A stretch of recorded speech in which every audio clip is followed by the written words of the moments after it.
Baik. Selamat pagi Kevin, silahkan duduk. Kevin, apa kamu tahu kenapa ibu memintamu untuk ke ruang BK terlebih dahulu sebelum kamu masuk kelas? Ini pasti tentang keterlambatan saya. Betul. Terkadang memang kita bisa berbuat salah ya Mas Kevin, kita bisa terlambat masuk ke sekolah, kita bisa melakukan kesalahan, tapi wajar manusia itu bisa berbuat salah. Tapi Bu Ayu yakin, kamu pasti punya alasan kenapa hari ini bisa terlambat. Maaf Bu, saya semalam ikut lomba futsal. Ternyata acaranya sampai malam. Jadi saya terlalu capek dan kesiangan dan lupa masalah alarm. Baik, Bu Ayu mengerti. Tapi kamu pasti masih ingat dengan keyakinan sekolah kita. Ingat Bu, Kira-kira keterlambatan kamu ini apakah sudah sesuai dengan keyakinan sekolah? belum Bu. Apa keyakinan sekolah yang tidak sesuai dengan keterlambatanmu? Kalau keterlambatan saya belum sesuai dengan keyakinan sekolah, yaitu disiplin dan bertanggung jawab. Betul, kita punya keyakinan untuk disiplin masuk sekolah dan bertanggung jawab ya. Lalu selanjutnya apa yang seharusnya kamu lakukan ketika kamu sudah menyadari bahwa perbuatanmu tidak sesuai dengan keyakinan kita? Pertama, saya minta maaf Bu. Saya menyadari keterlambatan saya. Kedua, saya akan lebih baik dalam pengaturan waktu. Saya seharusnya bisa bertanggung jawab terhadap kegiatan yang saya lakukan sehingga tidak mengganggu kewajiban saya yang lain. Yang harus bisa lebih disiplin dalam membagi waktu dan tidak terlambat lagi.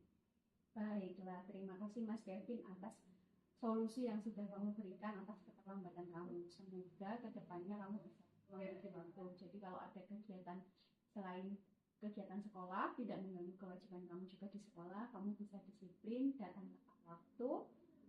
Nah, sekarang kamu boleh masuk ke kelas. Semoga besok kamu bisa tidak terlambat lagi ya. Baik Bu, terima kasih. Terima kasih Mbak. Mari Bu. Ye.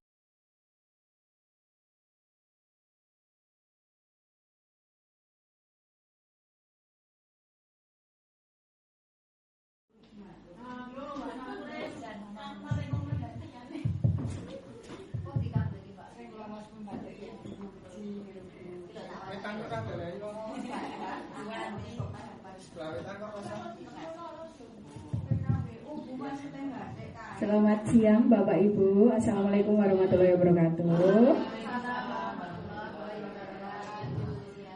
Sebelumnya terima kasih sudah menyempatkan waktu untuk bisa hadir di seminar atau diseminasi budaya positif yang akan saya sampaikan. Saya di sini bukan berarti lebih banyak ilmunya dari Bapak Ibu, hanya saja saya mendapatkan tugas untuk menyampaikan ilmu yang saya dapatkan ketika pendidikan guru penggerak. Salah satu materi yang saya dapatkan di guru penggerak adalah budaya positif. Nah, budaya positif ini seperti apa? Nanti akan kita diskusikan lebih lanjut Bapak Ibu melalui pemaparan yang akan saya sampaikan, dan mungkin ada beberapa kegiatan diskusi yang bisa kita lakukan secara bersama-sama. Oke. Baik, sebelumnya pada kesempatan ini saya akan berbagi mengenai pemahaman budaya positif dan juga penerapan pengalaman budaya positif yang sudah saya lakukan. Jadi ada beberapa komponen utama dalam budaya positif yang saya dapatkan, kemudian ada beberapa topik yang sudah saya praktikkan di pembelajaran maupun di kelas. Nah, sebelumnya perkenalan dulu nih Bapak Ibu. Mungkin ada yang belum kenal sama saya ya. Nama saya Ayu Herawati, calon guru penggerak ini Bapak Ibu. Baru calon ya Bapak Ibu. Saya ditemani oleh Ibu Siswandarti selaku fasilitator dan Ibu Bekti Lestari selaku pengajar praktik saya. Langsung saja ya Bapak Ibu, budaya positif itu seperti apa yang saya pelajari di pendidikan guru penggerak ini. Budaya positif yang dilakukan di sekolah ini memerlukan beberapa kondisi. Yang pertama adalah anak harus merasa aman, nyaman, dan bisa berpikir serta bertindak mencipta secara merdeka, mandiri, dan bertanggung jawab. Jadi kalau misalnya lingkungan sekolah ini sudah aman, nyaman, otomatis anak itu jadi akan bertindak dan bisa mencipta secara merdeka, juga mandiri dan bertanggung jawab. Pastinya nanti pada akhirnya juga bisa mereka menjadi pribadi yang bahagia. Kita harapannya seperti itu. Nah, ada beberapa inti konsep utama yang dapat diterapkan ketika kita ingin mewujudkan budaya positif. Nah, konsep-konsep tersebut ada beberapa. Yang pertama adalah disiplin positif. Kemudian kita harus memahami mengenai motivasi perilaku manusia, posisi kontrol kita sebagai guru maupun sebagai tenaga kependidikan. Karena tidak hanya guru yang berkomunikasi dengan siswa ya, tapi juga siswa pasti juga berkolaborasi, berkomunikasi dengan Bapak Ibu di tata usaha, Bapak Ibu di perpustakaan seperti itu. Sehingga kita juga harus bisa belajar mengenai posisi kontrol kita terhadap murid. Yang selanjutnya ada keyakinan kelas atau keyakinan sekolah, segitiga restitusi, dan keterkaitannya nanti pada akhirnya kita ingin mewujudkan filosofi Ki Hajar Dewantara yang berpihak kepada murid serta bisa menjalankan nilai dan peran serta visi dari guru penggerak seperti yang sudah kita diskusikan sebelumnya, seperti itu. Nah, ini tadi konsep inti dari budaya positif ya Bapak Ibu. Yang pertama, kita harus memahami perubahan dari paradigma stimulus respon kepada teori kontrol. Kemudian yang kedua, kita juga harus memahami apa itu disiplin positif dan nilai-nilai kebajikan universal yang bisa kita yakini. Kemudian yang ketiga, kita juga harus memahami teori motivasi itu seperti apa. Kemudian hukuman dan penghargaan itu apakah efektif untuk diterapkan. Yang keempat, kita juga bisa membuat keyakinan kelas. Walaupun namanya keyakinan kelas, tapi ini bisa diaplikasikan di banyak hal. Misalnya kalau saya sebagai guru di kelas, itu kan kami membentuk keyakinan kelas bersama murid. Misalnya juga di tata usaha atau di perpustakaan bisa membuat sebuah keyakinan. Misalnya di perpustakaan itu kita bisa mengarahkan anak untuk berperilaku seperti apa, 1, 2, 3, seperti itu. Itu yang dimaksud dengan keyakinan kelas. Kemudian yang kelima adalah kebutuhan dasar manusia. Yang keenam ada posisi kontrol, dan yang ketujuh adalah segitiga restitusi. Kita langsung masuk ke yang pertama Bapak Ibu. Perubahan paradigma dari stimulus respon ke teori kontrol. Nah, bagaimana sih seseorang bisa berubah dari yang tadinya memiliki paradigma stimulus respon? Ada stimulus berarti ada respon, kemudian beralih ke pendekatan teori kontrol. Nah, Stephen R. Covey menyampaikan bahwa bila kita ingin membuat sebuah kemajuan, perlahan, sedikit-sedikit, ubahlah sikap atau perilaku Anda. Namun, bila kita ingin memperbaiki cara-cara utama kita, maka kita perlu merubah kerangka acuan kita. Ubahlah bagaimana Anda melihat dunia. Bagaimana Anda berpikir tentang manusia. Ubahlah paradigma Anda dan skema pemahaman dan penjelasan aspek-aspek tertentu tentang realitas. Contohnya ada di tabel yang sebelah kanan ya Bapak Ibu. Perbedaan dari stimulus respon ke teori kontrol. Yang pertama, stimulus respon itu meyakini bahwa kebutuhan kita itu sama. Sehingga apa yang disampaikan, apa yang disiapkan itu sama. Tapi kalau di teori kontrol itu kita meyakini bahwa kebutuhan kita itu berbeda.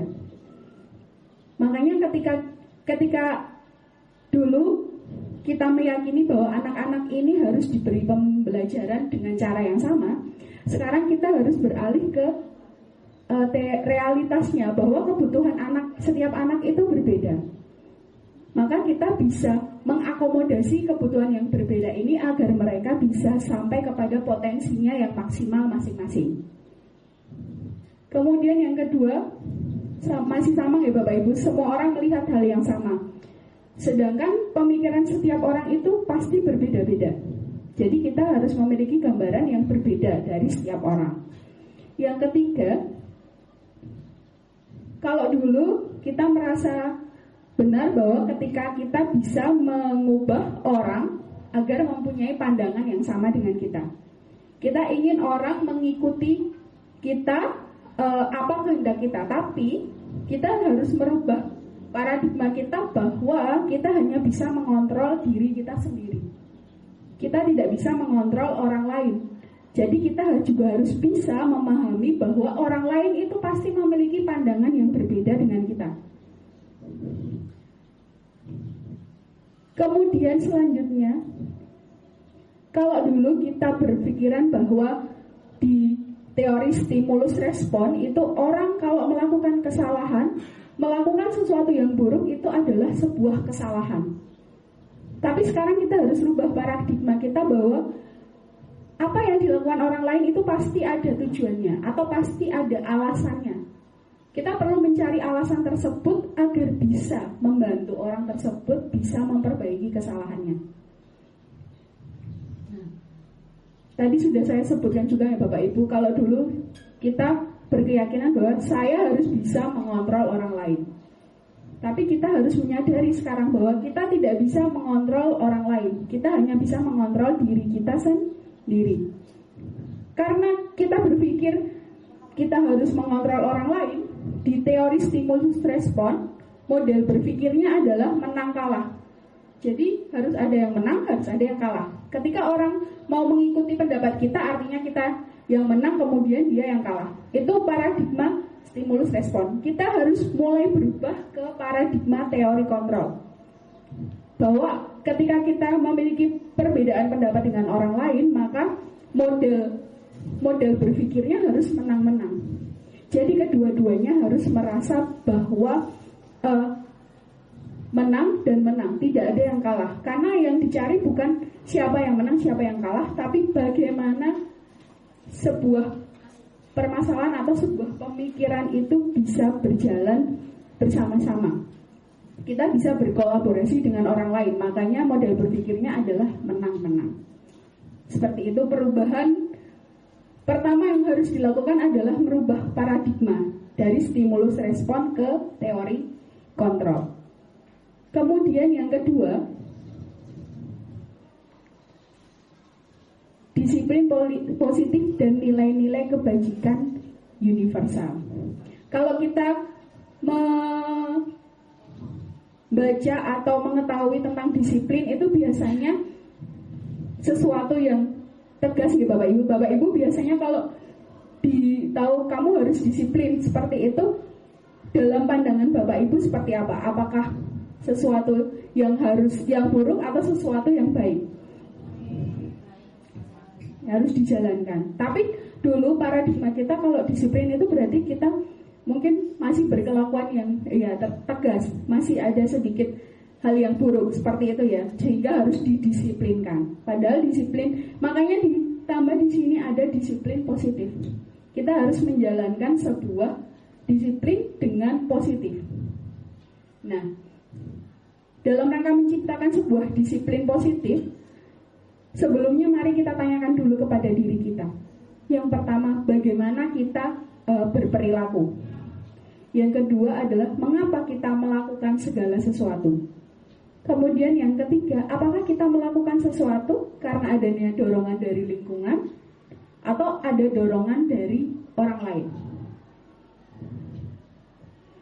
Terkadang perilaku kita itu ditentukan dengan apa yang kita dapatkan dari lingkungan, atau adakah dorongan dari orang lain. Karena itu berarti disiplin yang kita lakukan itu terpengaruh dengan apa yang ada di luar atau terdapat motivasi dari luar. Kemudian, mengapa kita melakukan segala sesuatu? Apakah Bapak Ibu melakukan segala sesuatu itu ada motivasinya? Ada. Nah, motivasi ini apakah muncul dari luar atau dari dalam diri Bapak Ibu sendiri? Luar. Bu Dwi, motivasinya dari luar dalam ya Ibu ya. Oke, baik. Nah, dalam disiplin positif, kita bisa mengutip apa yang disampaikan oleh Bapak pendidikan kita, Ki Hajar Dewantoro. Beliau pernah menyampaikan, kalau ini pemikiran beliau tentang kemerdekaan ya, di mana ada kemerdekaan, disitulah harus ada disiplin yang kuat. Sungguh pun disiplin itu bersifat self-disiplin, atau kita sendiri yang mewajibkan kita dengan sekeras-kerasnya. Artinya disiplin positif yang baik itu adalah ketika Bapak Ibu bisa memunculkan motivasi internal dari dalam diri Bapak Ibu sendiri. Karena jika motivasi dari dalam diri Bapak Ibu itu tidak bisa membuat Bapak Ibu disiplin, nanti akan ada penguasa lain yang mendisiplinkan diri kita. Artinya ketika kita tidak bisa menerapkan disiplin diri, nanti akan ada disiplin dari eksternal atau pendisiplinan dari faktor eksternal yang memaksa kita untuk melakukan disiplin diri. Padahal yang baik adalah kita bisa melakukan disiplin, motivasinya itu dari diri kita sendiri. Nah, kaitannya dengan menciptakan murid yang merdeka. Untuk mencapai sebuah konteks pendidikan kita saat ini, untuk menciptakan murid yang merdeka, maka syarat utamanya tadi harus ada disiplin yang kuat. Disiplin yang dimaksud adalah disiplin diri atau memiliki motivasi internal. Kita sebagai pendidik maupun tenaga kependidikan, tugasnya adalah bisa mengarahkan murid agar bisa memunculkan disiplin diri dari motivasi internal dirinya sendiri. Dengan kata lain, disiplin diri ini juga mempelajari bagaimana cara kita mengontrol diri, bagaimana menguasai diri untuk memilih tindakan yang mengacu pada nilai-nilai yang kita hargai. Ketika kita sudah memiliki nilai-nilai yang kita hargai, kita maka akan bisa memunculkan motivasi dari internal. Karena ada nilai-nilai yang kita tadi. Sehingga pada akhirnya kita bisa menjadi seseorang yang bertanggung jawab terhadap apa yang dilakukan, karena mendasarkan pada nilai-nilai kebajikan universal. Oke. Nilai-nilai kebajikan universal itu seperti apa sih Bapak Ibu? Nilai-nilai ini adalah nilai-nilai yang disepakati secara bersama. Misalnya satu saja prinsip Bapak Ibu, saya mau bertanya ini kepada Bu Syifa mungkin. Bu Syifa, adakah nilai dalam diri Bu Syifa yang selalu Bu Syifa pegang teguh? Satu saja contohnya.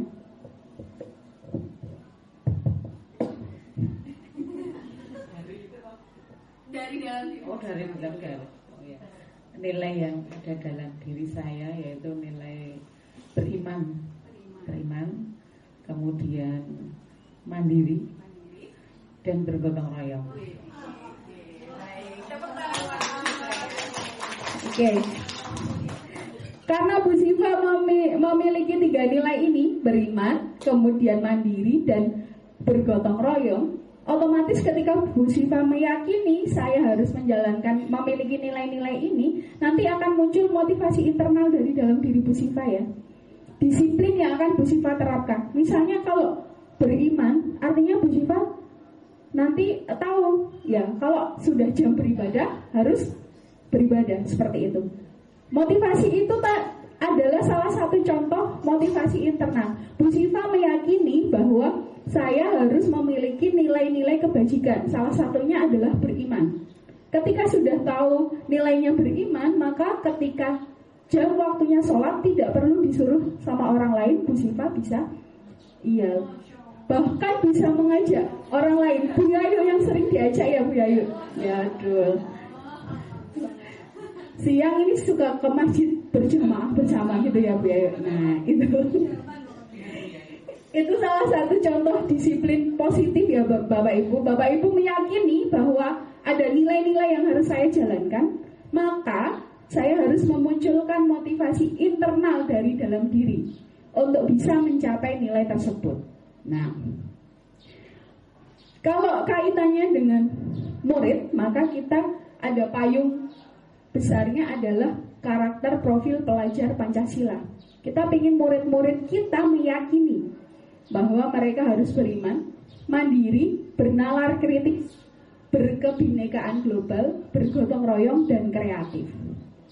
Nah, nanti bagaimana biar mereka bisa seperti ini? Kita harus munculkan motivasi internal, disiplin diri dari dalam diri murid-murid sendiri agar mereka yakin terhadap hal ini. Kalau yakin, otomatis nanti mereka akan muncul motivasi internal untuk menjalankan disiplin diri dengan mandiri. Gitu ya Bapak Ibu. Nah, baik. Saya ada 2 pertanyaan di depan. Yang pertama, strategi apa yang selama ini Anda terapkan untuk menanamkan disiplin positif? Dan bagaimana hasilnya terhadap murid-murid Anda? Mungkin ada Bapak Ibu yang pengen berbagi cerita? Pak John ini mungkin? Terima kasih atas waktunya. Untuk yang pertama ini saya yang sudah saya lakukan yaitu ketika anak-anak kegiatan pagi literasi dari mulai berdoa ya. Dari mulai berdoa itu yang terutama nih, ketika anak-anak sedang berdoa atau mau berdoa itu saya minta semuanya dalam keadaan yang fokus atau serius, konsentrasi begitu. Karena saya sampaikan pada anak-anak bahwa ketika kita berdoa itu kita bercakap-cakap pada yang Maha Kuasa.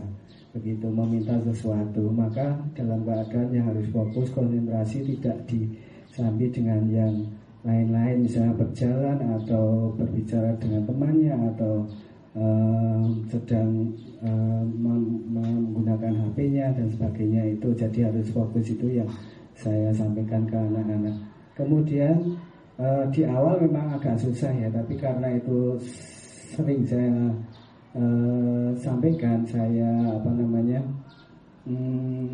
saya sampaikan beberapa kali. Nah kemudian mereka sudah mulai ada perubahan perilaku dari yang awalnya berdoanya asal saja, kemudian mereka mulai untuk berdoa dengan yang bersungguh-sungguh. Demikian, Mbak Ayu. Baik, terima kasih Pak John. Berarti Pak John ini sudah melakukan konsistensi ya Bapak dalam mengingatkan peserta didik. Kemudian saya yakin pasti ketika Pak John meminta peserta didik untuk kegiatan tadarus misalnya, pasti Bapak juga memberikan teladan kepada murid-murid. Jadi ada 2 yang dilakukan Bapak Sarjono, yaitu memberikan teladan dan konsisten agar perubahan dari anak itu bisa menuju disiplin positif seperti itu. Baik, yang kedua, nilai-nilai kebajikan apa yang Anda rasakan penting saat ini untuk ditanamkan pada murid-murid Anda di kelas? Sepertinya Bu Vika pengen berpendapat ini. Menurut Bu Vika, nilai-nilai apa yang ingin Bu Vika tanamkan kepada murid-murid Bu Vika? Baik, terima kasih Bu Ayu. Terkait dengan nilai-nilai kebajikan, kalau saya secara pribadi ke anak-anak mengajak mereka dulu untuk refleksi dulu. Apa sih yang sudah mereka lakukan selama ini dan apa yang merasa belum dalam diri mereka. Jadi nilai itu tidak muncul dari saya yang misalkan kamu selama ini belum baik loh, kamu harus lihat. Tapi mereka diajak kita refleksi dulu. Seperti tadi mungkin menyambung ke yang tadi disampaikan Pak John ya, di awal kita membuat kesepakatan bersama dengan anak-anak. Jadi tidak ada lagi anak itu merasa berat dengan aturan yang ada. Jadi bukan lagi saya sebagai seorang guru yang membuat aturan bahwa kamu harus seperti ini seperti itu, tapi itu semua kita libatkan anak-anak, kita libatkan siswa-siswi kita sehingga hal itu mereka bisa melaksanakannya dengan dari hati mereka dan tidak ada lagi paksaan yang harapannya bukan lagi disiplin biasa yang terkesan memaksa, tapi memang disiplin positif, harapannya seperti itu. Ya. Baik, terima kasih Bu Vika. Kita beri tepuk tangan untuk Bu Vika dan Pak John ya.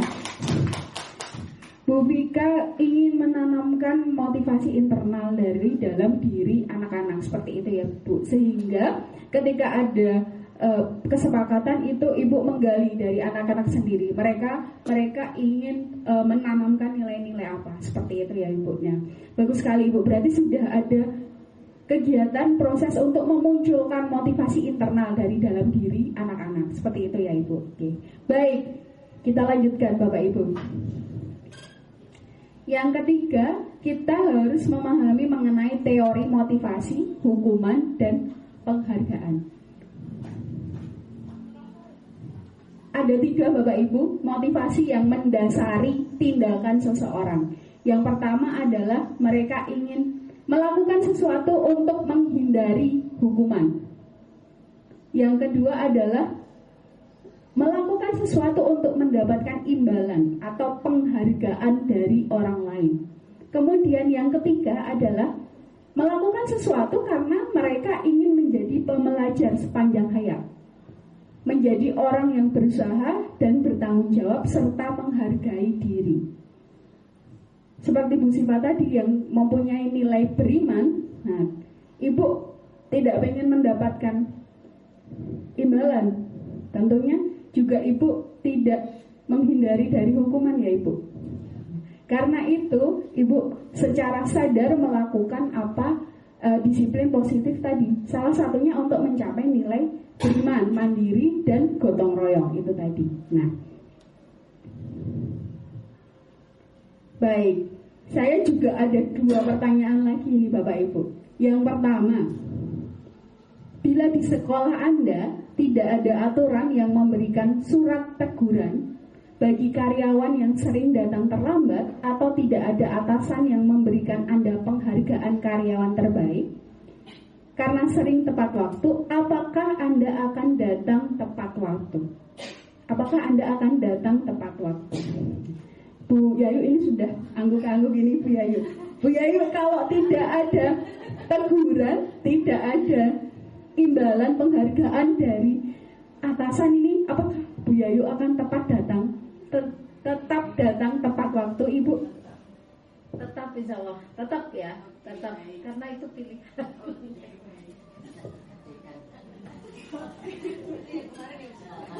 Berarti Bu Yayu sudah punya pilihan untuk tetap datang tepat waktu ya Ibu. Oke, baik. Nah, jadi Ibu sudah punya motivasi, saya tidak boleh datang terlambat. Karena saya, kenapa Ibu harus nomor 2? Bu Arni yang paling pagi ya Ibu. Berarti Ibu pengen mengejar nomor 2 ini karena tidak mampu lebih pagi lagi dari Bu Arni ini ya Ibu ya. Baik. Yang kedua ini, menurut Bapak Ibu, dari ketiga jenis motivasi tadi, motivasi mana sih yang paling banyak mendasari perilaku murid-murid di sekolah? Pak Gun sudah angguk-angguk ini. Menurut Pak Gun seperti apa Bapak?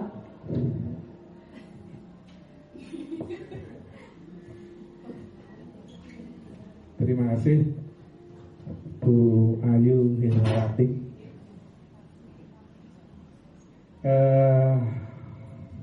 Menanggapi yang disampaikan, yang nomor 2 ya Mbak Ayu niki. Menurut Anda dari ketiga jenis motivasi yang disebutkan pada pertanyaan sebelumnya, motivasi manakah yang paling banyak mendasari perilaku murid Anda di sekolah?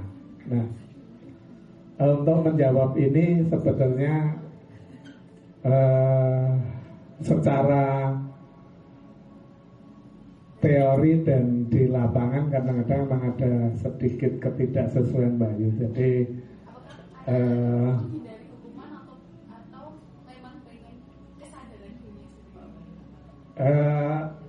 tadi saya teruskan, jadi untuk anak-anak memang berusaha untuk apa nih istilahnya, untuk menghindari Tata tertib artinya anak-anak itu punya kecenderungan untuk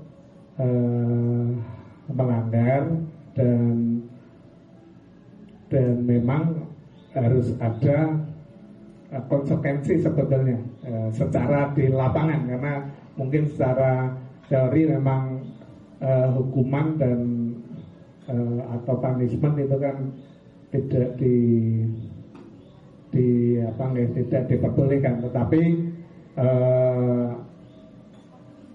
sebetulnya dari anak itu memang mempunyai niatan atau motivasi untuk melakukan sesuatu yang memang bertentangan dengan aturan atau tata tertib yang ada.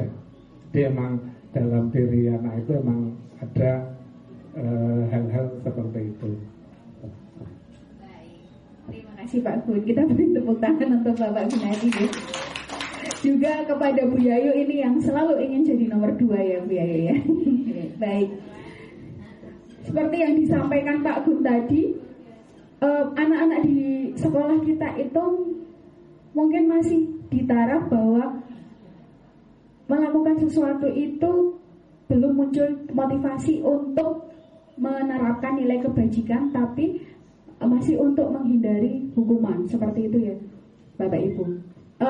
Kita perlu memunculkan motivasi bahwa mereka itu harus datang tepat waktu. Misalnya itu bukan karena agar tidak dihukum atau tidak masuk BK, tapi memang karena mereka memiliki kesadaran bahwa mereka harus datang tepat waktu, seperti itu.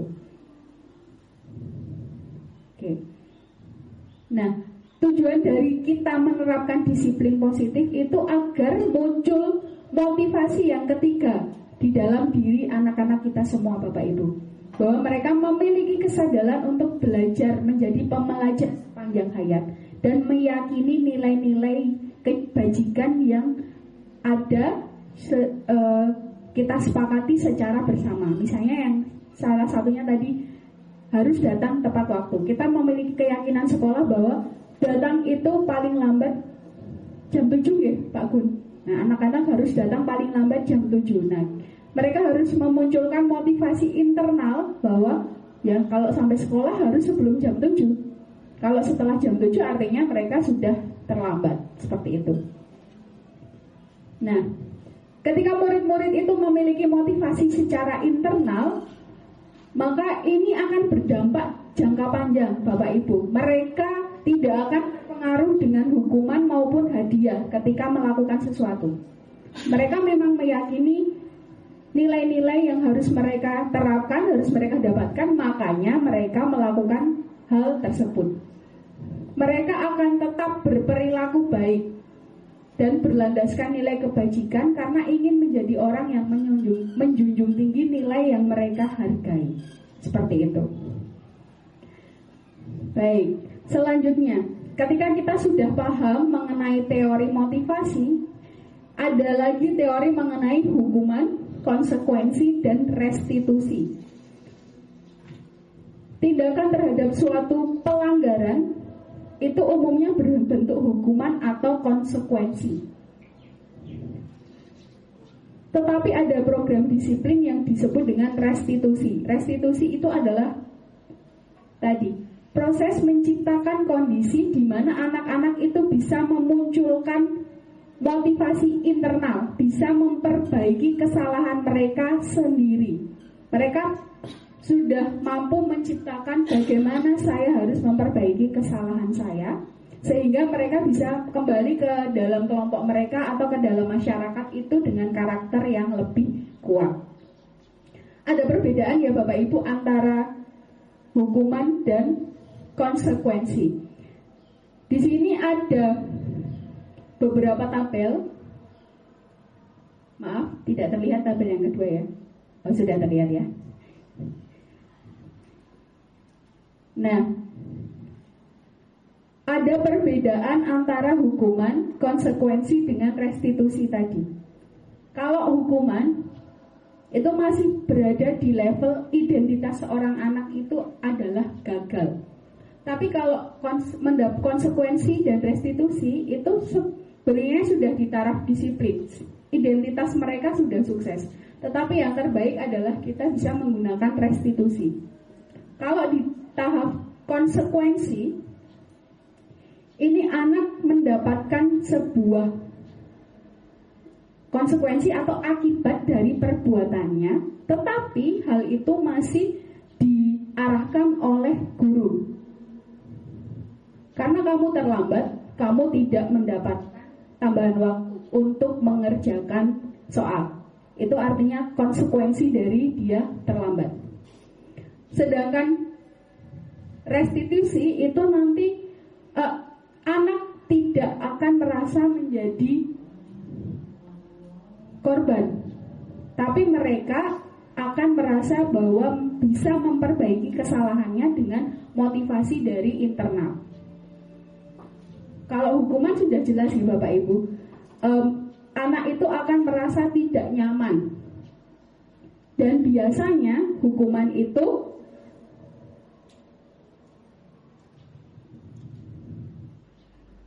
tidak terencana atau tiba-tiba. Tidak ada kesepakatan. Kalau konsekuensi itu masih sesuatu yang disepakati. Walaupun belum muncul akibatnya, itu belum, apa yang dilakukan selanjutnya itu masih diarahkan oleh guru. Belum muncul dari dalam diri anak sendiri. Hukuman juga bisa berupa fisik maupun psikis. Tapi ini standarnya, murid bisa merasa tersakiti karena identitasnya itu digagalkan, dia dianggap sebagai pribadi yang gagal. Kalau konsekuensi itu tarafnya masih netral Bapak Ibu. Yang kita mau capai adalah kegiatan perbaikan masalah itu melalui restitusi, sehingga kondisi atau identitas anak itu menjadi positif. Baik. Nah, selanjutnya saya ada kuis buat Bapak Ibu semua. Silakan disiapkan HP atau laptop Bapak Ibu semua. Saya akan bisa masuk. Bu Yayu enggak bawa HP? Oke. Kuisnya berjudul hukuman atau konsekuensi ya. Nah, silakan disiapkan HP atau laptop Bapak Ibu semua, kemudian masuk ke halaman Kahoot.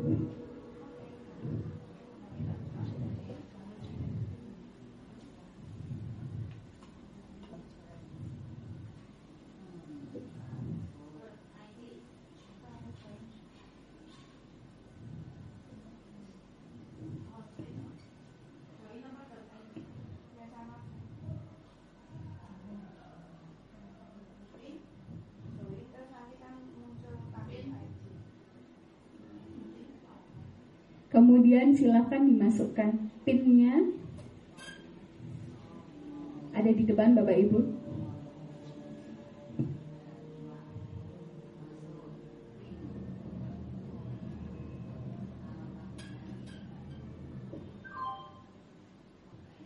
Oke, baik. Ini ada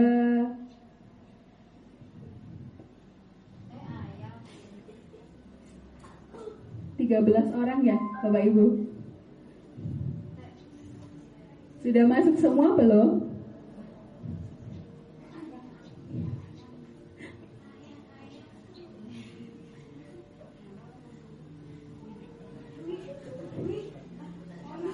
Bu Dwi yang mana PT ini?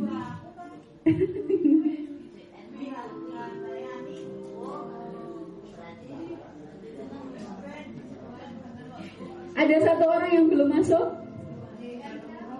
Oke, Bu Siva belum ini. Baik, kita tunggu. 135 Ibu. Namanya? Jessica.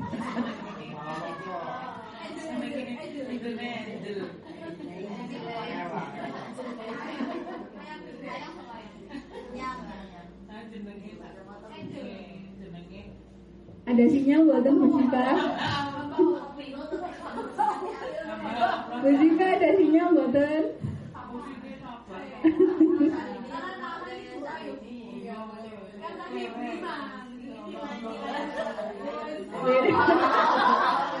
Kita mulai nih Bapak Ibu.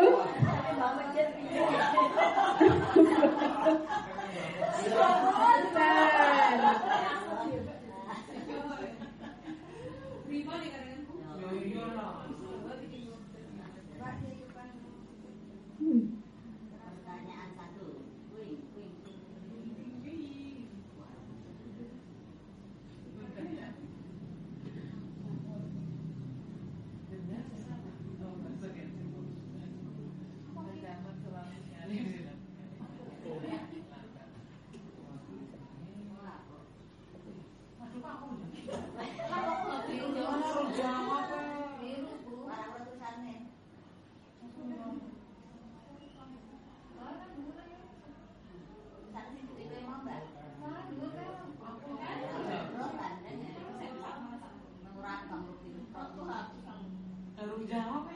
Sabar sebentar Bapak Ibu, saya hidupkan musiknya dulu ya.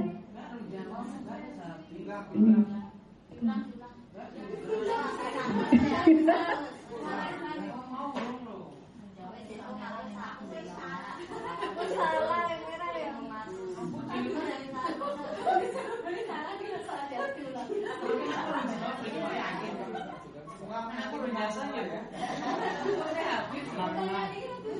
Menang tuh jangan kalah tapi menang.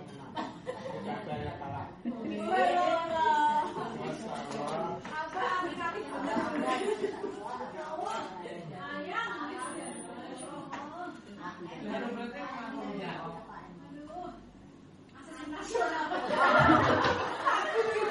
Baik, selanjutnya Bapak Ibu. Aku tidak menjawab.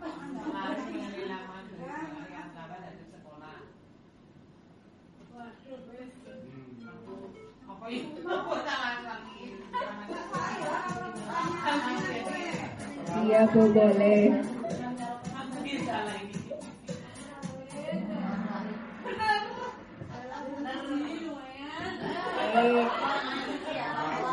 Mari kita lihat. AN ini, AN siapa ini? Selanjutnya.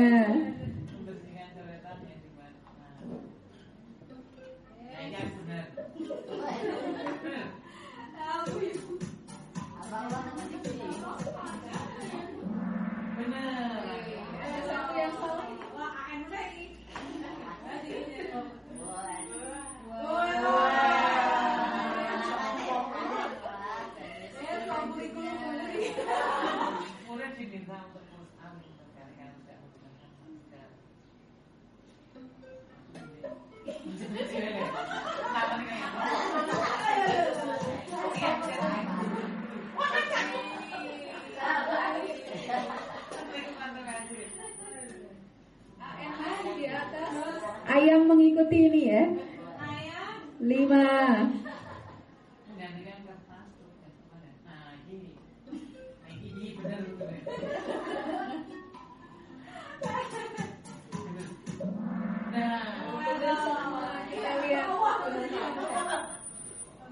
AN masih di atas ya.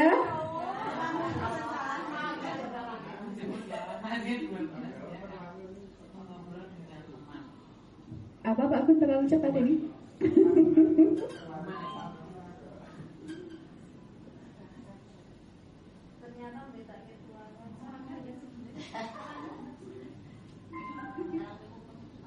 Waduh, masih ada 2 yang salah ini.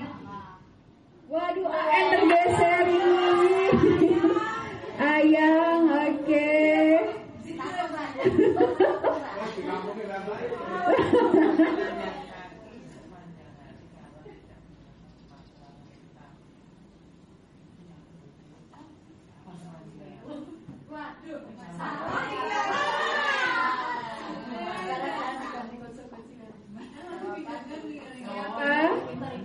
Waduh, Mbak Tami ini menaik ke atas.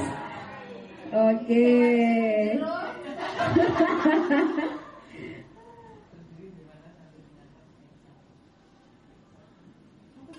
Wahyu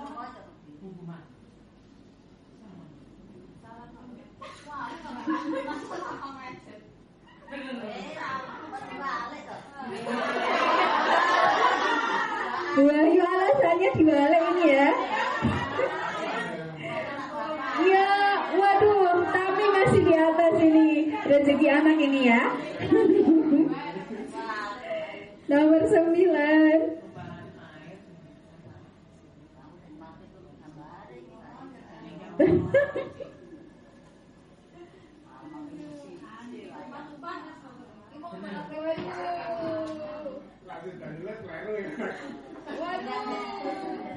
Ini saya tahu ini. Baik, terakhir Bapak Ibu.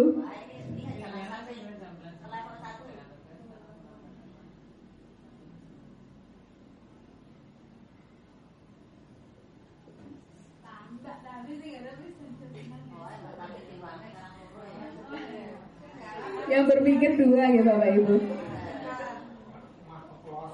Walau ini alasan dari Bapak Gunadi ini. Ya. Yeay. Mari kita lihat peringkat ketiga. DN, siapa yang DN ya? Budwinur. Yang kedua yang pertama Mbak Tami. Oke, baik. Kita beri tepuk tangan untuk pemenang ya, Bapak Ibu. Iya dong.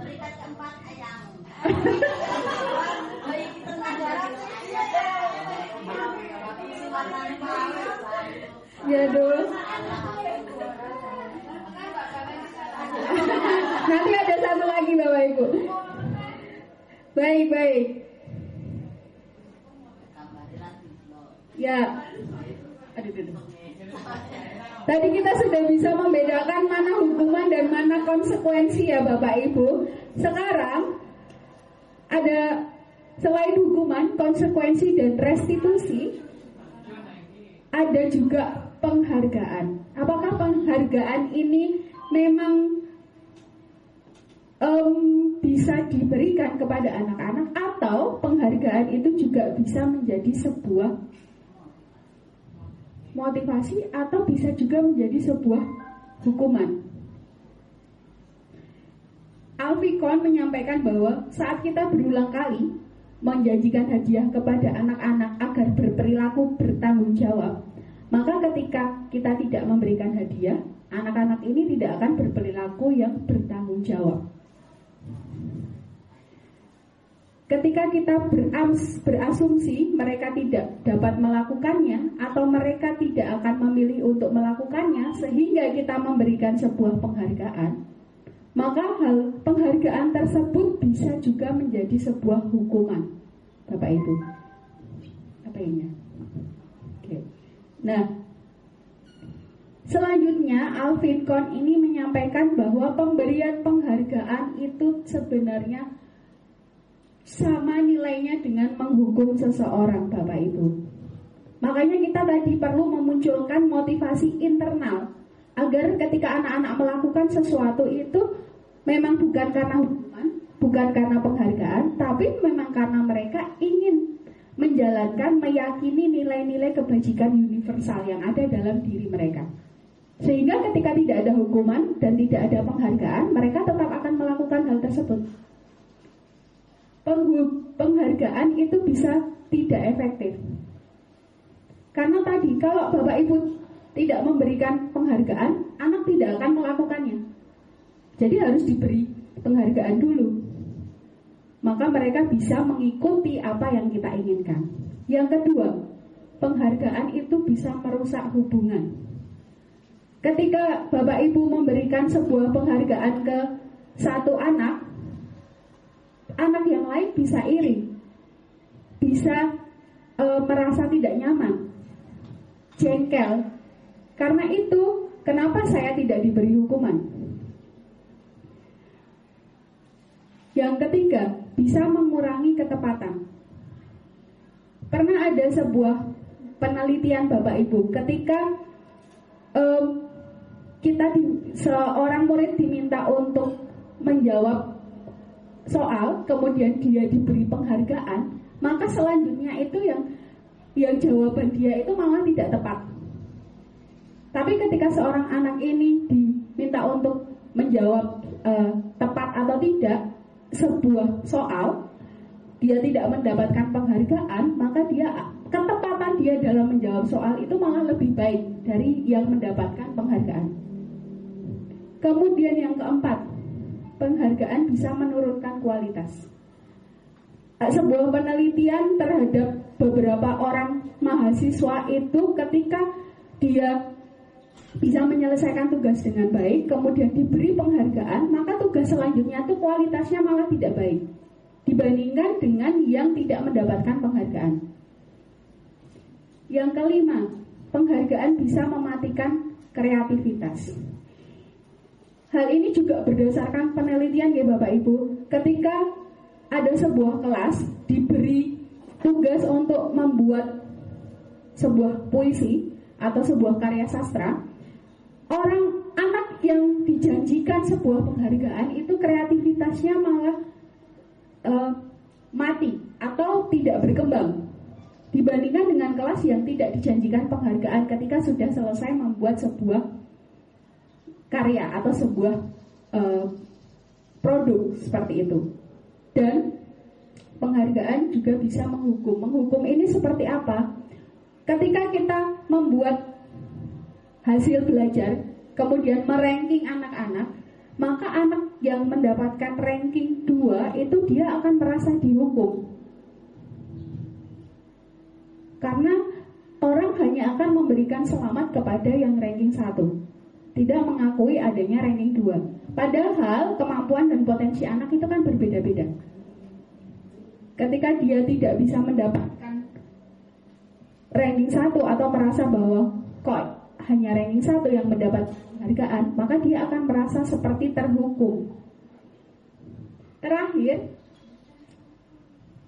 motivasi dari dalam diri. Maksudnya adalah bisa mematikan motivasi. Ketika kecil, anak-anak bisa, misalnya anak balita seperti itu Bapak Ibu, dia bisa berjalan. Terkadang kita akan memberikan penghargaan. Atau misalnya anak bisa mengerjakan soal, bisa memperoleh nilai 100. Kemudian sebagai orang tua kita memberikan hadiah sepeda. Itu sebenarnya mematikan motivasi dari dalam diri. Perasaan bangga bahwa dia mendapatkan nilai 100 itu sudah merupakan sebuah penghargaan. Kita tidak perlu mematikan motivasi tersebut dengan kemudian memberikan penghargaan. Karena tadi dia bisa mematikan kreativitas, mengurangi ketepatan, dan tidak efektif. Seperti itu ya Bapak Ibu. Oke. Yang keempat, ada keyakinan kelas. Mengapa keyakinan kelas sih bukan peraturan kelas saja? Karena kembali tadi, ada nilai-nilai kebajikan yang ingin kita tanamkan agar diyakini oleh anak-anak. Mereka bisa tergerak, termotivasi untuk menjalankan keyakinannya. Karena kalau keyakinan ini kan membuat lebih bersemangat, saya yakin. Beda dengan hanya sekedar mengikuti serangkaian peraturan tertulis tanpa makna. Karena kita mengharapkan anak itu memaknai dalam dirinya bahwa dia punya nilai-nilai yang harus mereka yakini. Seperti itu. Nah, pembentukan keyakinan kelas seperti apa Bapak Ibu? Yang pertama, sifatnya lebih abstrak dari peraturan, yang lebih rinci dan konkret. Maksudnya adalah apa yang diyakini oleh anak-anak itu kan sifatnya berupa pernyataan-pernyataan universal. Dan bentuknya adalah kalimat positif. Seperti apa kalimat positif itu? Misalnya kalau dulu anak-anak membuat peraturan itu kan tulisannya adalah negatif atau tidak boleh, misalnya contohnya tidak boleh mencontek atau tidak boleh mengotori kelas. Kita merubah menjadi kalimat yang lebih positif. Tidak boleh mencontek, misalnya adalah harus jujur dan bertanggung jawab, seperti itu misalnya. Kemudian tidak boleh mengotori kelas. Kita rubah menjadi kalimat yang positif. Ya, apa Bu Partina? Mungkin bisa menjaga kebersihan. Harus atau menjaga kebersihan kelas. Kemudian bisa juga dengan kalimat-kalimat yang saling menghargai dan menghormati dengan teman, seperti itu. Jadi dirubah menjadi kalimat yang lebih positif. Nah, baik. Nah, saya juga pernah mempraktikkan bagaimana menyusun keyakinan kelas di salah satu kelas yang saya ampu.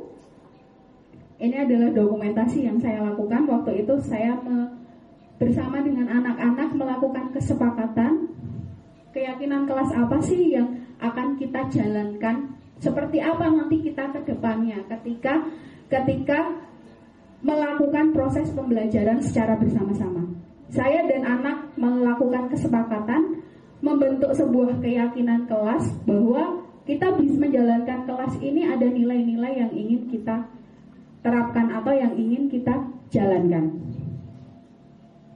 Nah, ini keyakinan kelas yang tersusun pada waktu itu. Salah satu menerapkan 5S atau senyum, salam, sapa, sopan, santun, menjaga kebersihan kelas, mempergunakan HP secara bertanggung jawab, dan selalu berdoa sebelum memulai pembelajaran. Ini saya sepakati bersama anak-anak sebagai sebuah keyakinan kelas.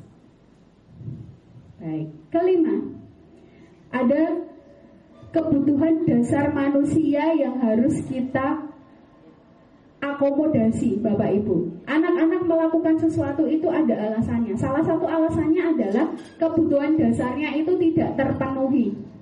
Apa saja sih kebutuhan dasar manusia itu? Sebelum sampai ke sana, saya ada sebuah kondisi atau kasus, Bapak Ibu.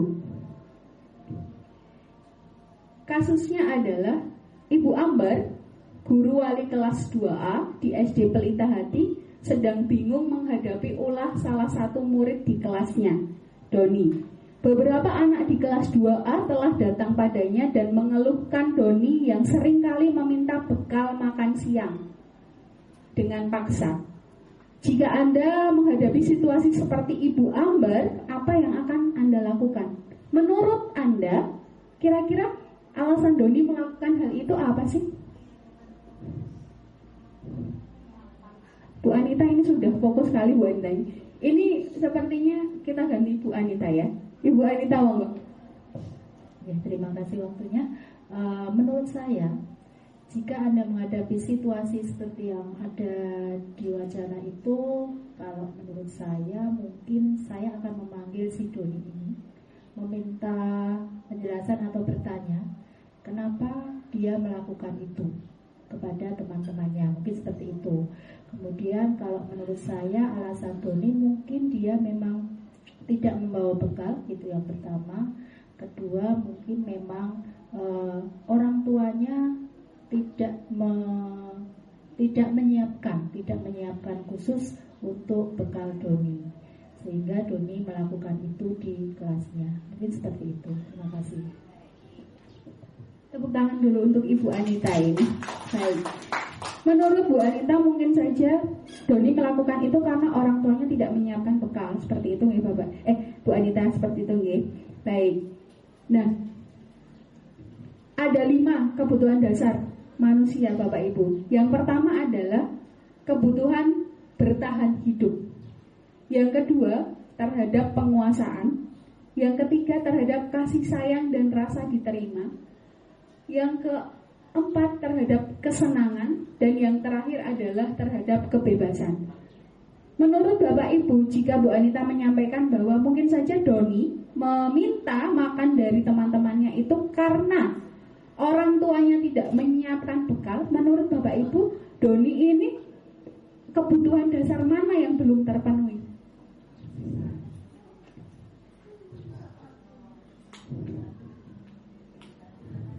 Bertahan hidup?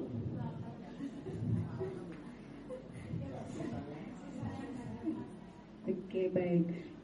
Kasih sayang atau bertahan hidup? Menurut Bu Partina? Ini menurut saya saya mungkin Doni itu karena orang tuanya sibuk, mungkin gitu ya ini, mungkin orang tuanya sibuk dan harus pagi-pagi udah pergi, mungkin pergi ke kantor karena sebagai wanita karir, sedangkan Doni itu sekolah harus membawa bekal dan lain-lain, maka orang tua tidak sempat untuk membuatkan bekal sehingga Doni itu merasa kurang diberi kasih sayang atau diperhatikan dari orang tua, sehingga Doni itu di sekolah karena tidak bawa bekal, dia mengganggu temannya biar diperhatikan oleh ibu guru atau oleh teman-temannya. Mungkin seperti itu. Terima kasih Ibu Bartina ini. Kita beri tepuk tangan dulu untuk Bu Bartina ya. Sebenarnya kita tidak tahu kondisi Doni itu seperti apa, tapi kita bisa berasumsi bahwa jika dia tidak diberikan bekal makan siang oleh ibunya, tetapi ibunya mampu atau merupakan orang tuanya mampu sebagai wanita, sebagai pekerja seperti itu ya, ibu, berarti dia kan kebutuhannya yang kurang adalah terhadap kasih sayang dan rasa diterima. Dia pengen diterima, pengen disayangi, makanya dia merebut makanan dari teman-temannya. Tetapi jika kondisinya adalah Doni ini mungkin orang yang tidak mampu, dia bisa kebutuhannya adalah terhadap bertahan hidup. Karena dia tidak mampu atau orang tuanya tidak mampu menyediakan makanan yang layak. Itu bisa ke bertahan hidup. Nah, Bu Anita tadi sudah tepat. Dia memanggil Doni terlebih dahulu. Pengen tahu alasannya Doni itu seperti apa untuk menentukan langkah selanjutnya. Tentu saja kita membantu murid kita untuk memenuhi kebutuhan dasarnya, sehingga tidak ada perilaku negatif yang akan dilakukan akibat dari tidak terpenuhinya kebutuhan dasarnya. Seperti itu. Nah, ini tadi ya Bapak Ibu, kebutuhan bertahan hidup itu adalah kebutuhan yang pokok, sifatnya fisiologis, biologis, dan psikologis. Psikologis di sini termasuk perasaan aman. Dia butuh terhadap rasa aman di sekolah, seperti itu. Kemudian yang kedua tadi, kebutuhan akan hubungan dan koneksi sosial. Si Doni pengen punya hubungan dengan teman-temannya sehingga dia merebut makanan milik temannya. Yang ketiga, kebutuhan penguasaan, kebutuhan akan pengakuan atas kemampuan. Yang keempat adalah kebutuhan kebebasan, kebutuhan akan pilihan, jadi bebas memilih. Kelima adalah kebutuhan kesenangan. Mungkin saja, mungkin nggak kalau Doni ini senang, hanya senang saja pengen minta makanan dari teman-temannya. Mungkin ya Bapak Ibu, maka dia juga kebutuhannya mungkin akan merasa senang. Dia bisa jadi anaknya jahil seperti itu. Jadi kalau merebut makanan itu dia merasa senang. Teman-temannya ngejar dia itu dia merasa senang. Bisa juga kebutuhan kesenangan. Bu Vika ini sudah ketawa-tawa ini. Sering ngambil makanan milik teman ya Ibu ya. Oke, baik. Yang keenam, dua lagi ya Bapak Ibu ini, posisi kontrol Bapak Ibu. Nah, sebagai guru, sebagai tenaga kependidikan yang mendidik, mengarahkan anak-anak, kita harus memahami posisi mana yang harus kita lakukan untuk bisa mengarahkan anak-anak untuk menjalankan sebuah disiplin positif. Ada 5 posisi kontrol menurut teori ya Bapak Ibu. Yang pertama, penghukum. Penghukum ini adalah orang yang senantiasa mengatakan bahwa sekolah itu harus memerlukan sistem atau alat yang dapat menekan murid-murid agar patuh tapi secara terpaksa. Yang kedua, pembuat rasa bersalah. Pembuat rasa bersalah akan menggunakan keheningan yang membuat orang lain merasa tidak nyaman, bersalah, atau rendah diri. Jadi ukurannya adalah kita pengen membuat anak kita merasa bersalah, berarti posisi kita adalah pembuat rasa bersalah. Yang ketiga, posisi teman. Guru itu di dalam posisi ini memposisikan diri sebagai teman, tapi tetap berupaya mengontrol murid melalui persuasi tadi. Bukan lagi dari perasaan bersalah, tapi kita memposisikan diri sebagai teman. Kemudian kita berusaha mempengaruhi mereka dalam taraf kontrol sebagai teman agar mereka bisa mengikuti kita. Kemudian yang keempat adalah sebagai pemantau. Pemantau ini biasanya yang menerapkan peraturan-peraturan dan konsekuensi. Jadi tidak sedekat terhadap teman ya Bapak Ibu. Kemudian yang terakhir adalah sebagai manajer. Manajer ini adalah posisi di mana guru berbuat sesuatu bersama murid dan mempersilahkan murid untuk mempertanggungjawabkan perilakunya, mendukung murid agar dapat menemukan solusi atas permasalahan sendiri. Menurut teori, posisi yang paling ideal adalah sebagai manajer Bapak Ibu. Karena manajer ini bisa memunculkan motivasi internal dari dalam diri murid untuk bisa mencari solusi atas permasalahannya sendiri. Baik, kita main kuis lagi nih Bapak Ibu. Masih ada satu kuis lagi, silakan boleh masuk lagi ke Kahoot. Cek sound dulu ya.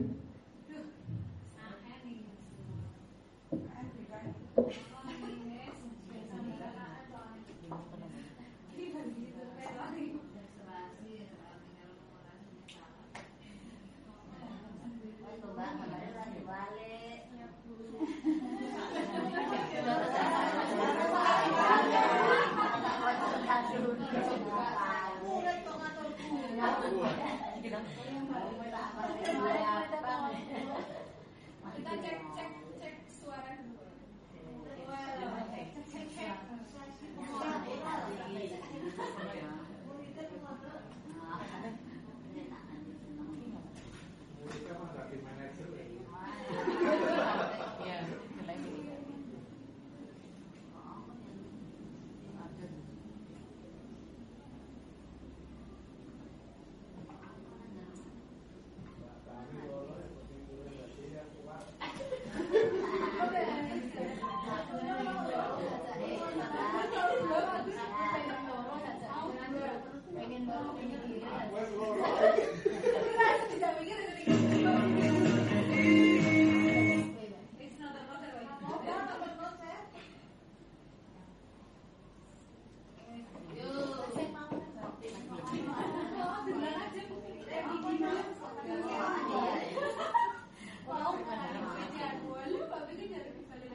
anakku ya lagi.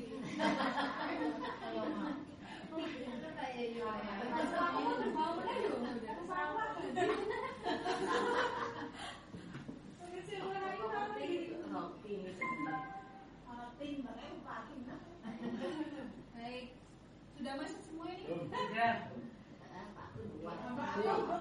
Hamba itu hamba. Satu lagi atau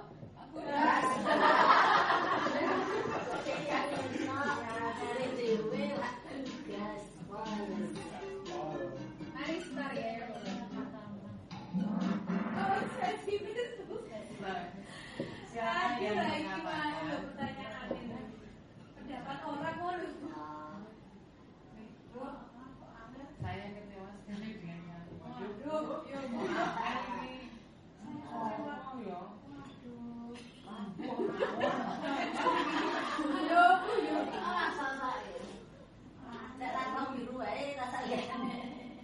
sudah? Salah. Bener ya aku. Waduh, FB. Bener aku ya. Next. Aku. Oh, aku. Patuhi aturan saya. Awas. Aku ngapa?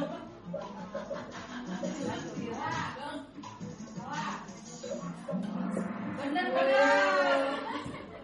Ada yang salah ini. Wiri itu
dua lagi Bapak Ibu.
Kita beri tepuk tangan untuk kita semua Bapak Ibu. Baik, sedikit lagi ini Bapak Ibu materi saya. Emot dulu. Emot boleh Bu, boleh. Hah? Tidak ada emot apa Ibu?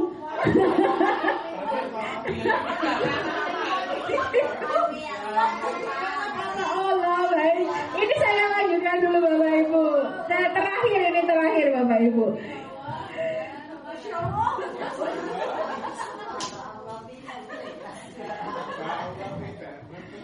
Terakhir ya Bapak Ibu, untuk menerapkan disiplin positif kita juga harus memahami bisa menggunakan segitiga restitusi. Nah, ada 3 langkah yang harus dijalankan Bapak Ibu.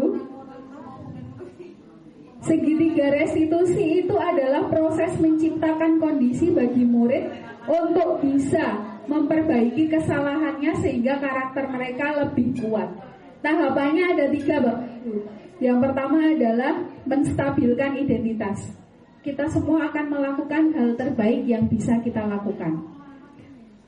Yang kedua, validasi tindakan yang salah. Setelah mereka identitasnya distabilkan, kita harus tetap memvalidasi tindakannya salah. Tetapi kita juga harus mengarahkan mereka menuju keyakinan tadi. Nilai apa yang kamu yakini? Misalnya bertanggung jawab. Kemudian karena nilai tersebut belum mereka jalankan, apa yang mereka usulkan untuk bisa memperbaiki kesalahannya. Tapi ini harus muncul motivasinya dari dalam diri mereka sendiri Bapak Ibu. Seperti itu. Nah, saya pernah melakukan praktik restitusi terhadap salah satu murid waktu itu, Bapak Ibu. Kevin waktu itu bangun terlambat sehingga dia karena ada kegiatan futsal, kemudian dia terlambat masuk ke kelas. Waktu itu ketika saya memanggil Kevin, saya melakukan restitusi. Nah, praktiknya seperti ini Bapak Ibu. Saya menstabilkan identitas Kevin terlebih dahulu. Betul, terkadang memang kita bisa berbuat sesuatu yang tidak sesuai peraturan. Wajar, manusia bisa berbuat salah. Tapi setelah itu, saya harus memvalidasi tindakannya. Tapi Bu Ayu yakin, kamu pasti punya alasan kenapa hari ini bisa terlambat. Dia tetap terlambat, tapi kita tanyakan alasannya. Setelah itu, setelah kita tahu alasannya, kita tanyakan kepada Kevin, keterlambatan kamu ini belum sesuai dengan keyakinan sekolah apa? Kevin kemudian menjawab, disiplin dan bertanggung jawab, Bu. Karena itu, saya kemudian mengarahkan Kevin, apa yang akan kamu lakukan ketika kamu sudah menyadari bahwa perbuatanmu tidak sesuai dengan keyakinan. Kevin kemudian memberikan solusi adalah dengan pertama, dia meminta maaf karena sudah terlambat. Yang kedua, dia berjanji agar bisa mengatur waktunya lebih baik lagi, sehingga kewajiban yang satu dengan kegiatan yang lain itu tidak saling bertabrakan. Seperti itu. Nah, ini adalah video yang saya buat waktu itu dengan Kevin. Tapi karena waktu kita sudah sangat melewati batas nih Bapak Ibu, nanti Bapak Ibu bisa secara pribadi jika pengen melihat video yang sudah saya buat dengan Kevin, video praktik restitusi yang saya lakukan seperti itu. Nah, terakhir, oke, kita sudah sampai ke slide terakhir Bapak Ibu. Itu tadi materi mengenai disiplin positif, budaya positif yang saya sampaikan kepada Bapak Ibu semuanya. Semoga informasi saya bermanfaat ya Bapak Ibu.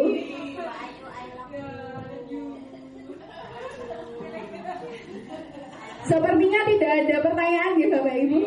Nah, baik, kalau tidak ada pertanyaan,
Saya senang karena tidak merasa terhakimi.